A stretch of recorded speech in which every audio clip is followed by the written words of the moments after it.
Hi friends, welcome to our channel. నేను పనిచేసే కోయోట్ ఇంట్లో వచ్చేసి నాకైతే కానీ 4 బండ్లు అయితే ఉన్నాయి. ఈ 4 బండ్లు సరిపోవు అని చెప్పినట్టు మా కఫీలు అయితే కానీ ఈ 2 బండ్లు అయితే కానీ తీసుకొచ్చాడు. ఈ వైట్ బండి వచ్చేసి టొయాటో కంపెనీ అనమాట.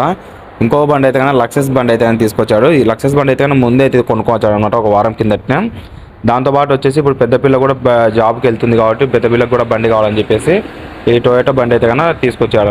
మా కఫీలో వాళ్ళ కూతురుకు వచ్చేసి పెద్ద కూతురుకు జాబ్ అనేది వచ్చిందనమాట, టీచర్ జాబ్. అందుకనేసి ఈ టొయాటో కంపెనీ బండి అయితే కానీ తీసుకొచ్చి ఇచ్చాడు అనమాట. ఎందుకంటే పొద్దున్నే వచ్చేసి స్కూల్ పిల్లలకు టీచర్కి వచ్చేసి అందరికి ఒకటే టైం కాబట్టి పిల్లలకు టైం సెట్ కావట్లేదు అని చెప్పేసి బండి అయితే తీసుకొచ్చాడు.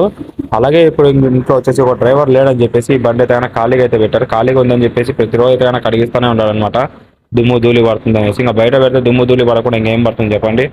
అలాగే మన వీడియోస్ ఎవరైనా కొత్తగా చూస్తున్నట్టయితే please like and do subscribe guys. మనం ఇండియాలో మన స్కూటర్లు ఏ విధంగా అయితే లైక్ చేస్తామో వీళ్ళు వచ్చి కోయోట్ ఇంట్లో వచ్చేసి చాలా వరకు అయితే ఎవరి బండ్లు వాళ్ళకైతే ఉంటాయన్నమాట. ఒక ఇంట్లో వచ్చేసి ప్రతి